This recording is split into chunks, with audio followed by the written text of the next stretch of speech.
दोस्तों, आज की कहानी सुनने में थोड़ी फिल्मी लग सकती है, लेकिन ये कोई फिल्म की स्टोरी नहीं बल्कि एक सच्ची घटना है। पति श्रीनिवास और पत्नी साई प्रिया अपनी शादी की दूसरी सालगिरह मनाने विशाखापट्टनम के आर बीच घूमने आए होते हैं। शाम का वक्त होता है और पत्नी विशाखापट्टनम बीच से अचानक गायब हो जाती है, जिसके बाद श्रीनिवास अपनी पत्नी को पागलों की तरह दिन रात तलाशता रहता है।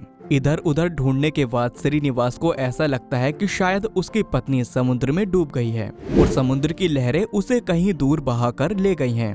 और अब श्रीनिवास को अपनी पत्नी के शव को ढूंढने के लिए प्रशासन का सहारा भी लेना पड़ता है, जिसके बाद नेवी का हेलीकॉप्टर और मरीन पुलिस से लेकर गोताखोर और मछुआरे भी तलाश में जुट जाते हैं, लेकिन साई प्रिया का कोई पता नहीं चलता। इस कहानी की शुरुआत होती है 25 जुलाई 2020 से। इस दिन श्रीनिवास की शादी साई प्रिया के साथ होती है और ये दोनों हैदराबाद के रहने वाले हैं। 25 जुलाई 2022 को अपनी शादी की सालगिरह मनाने ये विशाखापट्टनम के आर बीच पर पहुंचते हैं। शाम का वक्त होता है और उसी समय श्रीनिवास के फोन पर एक कॉल आ जाती है, तो श्रीनिवास बात करते करते पत्नी से थोड़ी दूर चला जाता है। श्रीनिवास वापस आकर देखता है तो उसकी पत्नी उसे वहां पर नहीं मिलती। श्रीनिवास अपनी पत्नी को ढूंढने की पूरी कोशिश करता है, यहाँ तक कि साई प्रिया को ढूंढने में प्रशासन का भी करोड़ों से ज्यादा का खर्चा हो जाता है, लेकिन साई प्रिया का कोई पता नहीं चलता। और अब इस बीच कहानी में आता है एक जबरदस्त ट्विस्ट।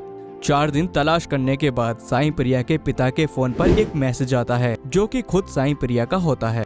उस मैसेज में लिखा होता है कि वो बिल्कुल ठीक है और उसे ढूंढने की कोशिश न करें, वरना वो अपनी जान दे देगी। दरअसल दोस्तों, साई प्रिया का बीच से गायब हो जाना कोई हादसा नहीं, बल्कि उसका अपने बॉयफ्रेंड के साथ रचा हुआ प्लान होता है। असल में दोस्तों, साई प्रिया ने अपने प्रेमी को पहले से ही समुद्र तट पर अंधेरा होने पर पहुंचने की जानकारी दे दी थी। इसके बाद अब उन दोनों को एक मौके का इंतजार था, जो कि श्रीनिवास के फोन पर कॉल आने से उनको मिल जाता है। और इसी बीच साई प्रिया अपनी प्रेमी के साथ फरार हो जाती है।